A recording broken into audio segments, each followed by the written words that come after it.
can see my read receipts on Imo app.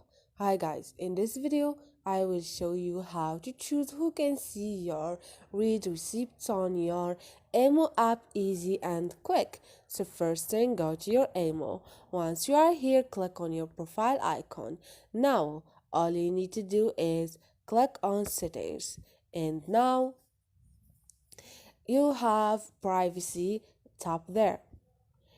Click on the second option, which is read receipts. Now who can see my read receipts? Like you see, I choose my contact.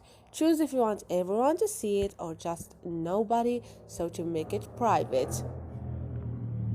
And you choose wherever you want. So this is it, guys. Hope this video was helpful for you.